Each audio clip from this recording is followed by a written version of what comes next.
Hello. I wanted to put out a quick response to Charles Downing and Harold 3 about my comments about SimCom. Some people also sign it this way. So I do want to let you know that I'm very sorry for the misunderstanding.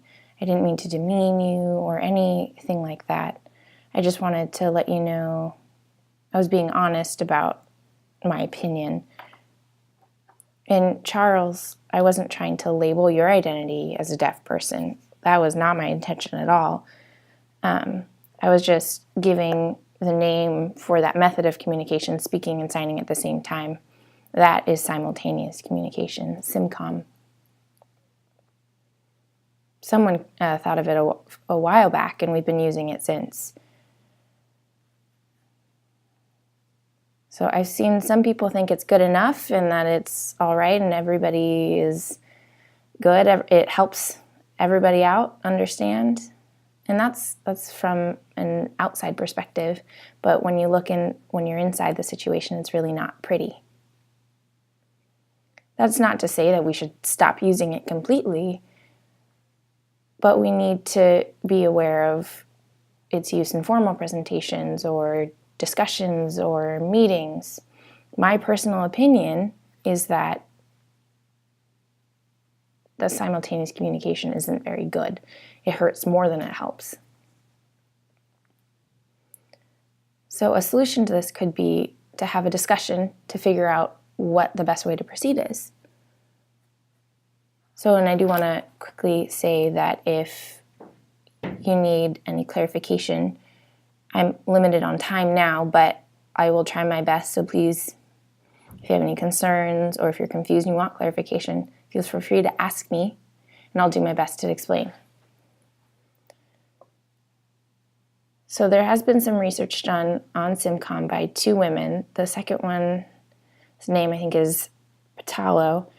The first one I forgot, but anyway, they worked at Gallaudet in 98 or 99, I think. And the research on SimCom found by two teachers, and they were both very skilled signers, and they were the subject of the study. So they brought them in and they sat them down, and they signed and spoke. And so they analyzed their speech and their sign and wrote down a lot of data on it and looked at the grammar and the clarity and the point of the message and all of that stuff for the speech and the sign,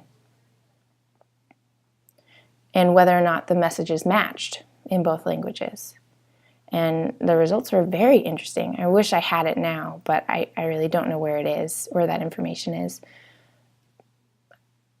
However, I do remember a few of the things that they found out. There were a lot of contradictions in the message. One of the things that I do remember was the speech, not the sign, but the speech had vocal inflections for impact, for emphasis, but the sign didn't. And the words became further and further apart in the message as well. And this was a very skilled signer, mind you. And still, they had monotone. Now, the second signer they brought in, just to see if their sign was clearer than the voice, to see if the messages blended together well, to see how their background affected the message.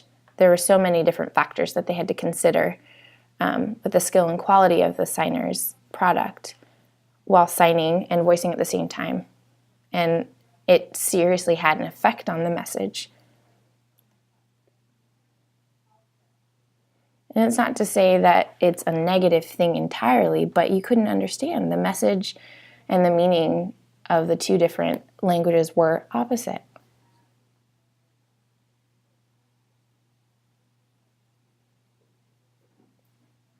And when you're discussing a serious issue, or often happens in deaf education, the oral method is advocated and SimCom is pushed. And that's like an excuse to push aside ASL and deaf people alike. So in a professional meeting with a lot of hearing people, and to say you don't have an interpreter or they don't show up, and there's a few hearing people that don't know sign, and the rest maybe can, and there's a deaf person there as well. So remember, there's no interpreter. The hearing people decide, not me, of course, but the hearing people decide that they're all going to SimCom and help everybody understand, right? And accommodate for those two hearing people, not for the deaf person.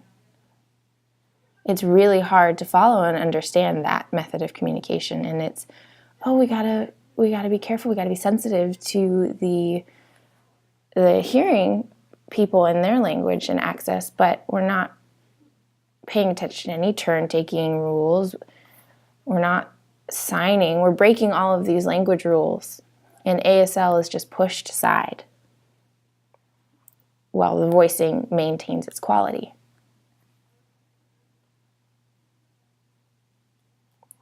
So this is why a lot of deaf people become angry, because our language is just kind of pushed aside and it makes us uncomfortable.